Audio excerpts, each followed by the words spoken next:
বাঁকুড়ার মুকুটমণিপুরে পলাশ ফুল দেখতে পেয়ে হেব্বি স্যাটিসফাইড, এমনটাই বলছেন কলকাতার পর্যটকেরা।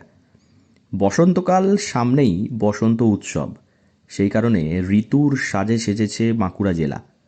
লাল রক্তিম পলাশ ফুল যেন রক্তকরবীর মতো বাঁকুড়ার রানীর গলায় পরানো রয়েছে। বাঁকুড়া জেলার খাতড়া মহকুমার মুকুটমণিপুরের কংসাবতী জলাধার দেখতে সারা বছর পর্যটক আসেন রাজ্যের বিভিন্ন কোণা থেকে। তবে বসন্তকালে শুধু জলাধার দেখতে নয়, পলাশ ফুল দেখতেও আসেন পর্যটক। শীতকালে সর্ষের ক্ষেত দেখলে পর্যটকেরা যেমন গাড়ি থামান, একটু ছবি তোলেন, তেমনি পলাশ ফুল দেখলেও রোম্যান্টিক হয়ে যান পর্যটকেরা। আর তেমনই চিত্র ধরা পড়ল বাঁকুড়ায়। বাঁকুড়ার পলাশ দেখে হতবাক কলকাতার পর্যটক।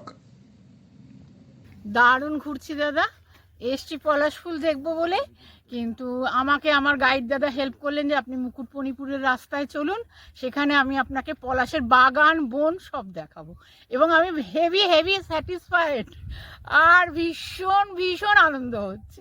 এত সুন্দর পলাশ দেখছি, ভীষণ ভালো লাগছে। কেমন মুকুটমণিপুর যাওয়ার রাস্তা? জল, জঙ্গল, টিলা পরিবেষ্টিত প্রাকৃতিক সৌন্দর্যে ভরপুর বাঁকুড়ার রানী মুকুটমণিপুর। প্রাকৃতিক সৌন্দর্যের টানে বছরভর অসংখ্য পর্যটকের আনাগোনা রয়েছে এখানে। বিশেষ করে পর্যটন মরশুমে সেই সংখ্যা আরও বহুগুণ বেড়ে যায়। তবে শীত শেষের বসন্তকাল একটা সফট পর্যটন মরশুম। এই সময় পর্যটকের আনাগোনা কিছুটা কমে যায়। তবে আবহাওয়া ভালো থাকার কারণে কিছু শৌখিন পর্যটক আসেন মুকুটমণিপুরে। একমাত্র তারাই সুযোগ পান এই লাল পলাশ উপভোগ করার। রাস্তার পাশেই একদম পাশে পুরো বাগান রয়েছে। পুরো বাগান রয়েছে, ছড়িয়ে ছিটিয়ে রয়েছে। আর মুকুটমণিপুরে গিয়েও ড্যাম দেখেও খুব ভালো লাগলো। আর ওখান থেকেও আমরা ওপর থেকে, ড্যামের ওপর থেকে নিচে পলাশের যে মানে এই পুরো ভিউটা, বন বাগান ভীষণ সুন্দর। একদম ড্রোনের যেমন ইয়ে হয়, ফিলিংস হয় ড্রোনের ছবি দেখলে, একদম ড্যামের ওপর থেকে সেই রকম। কি বলবেন?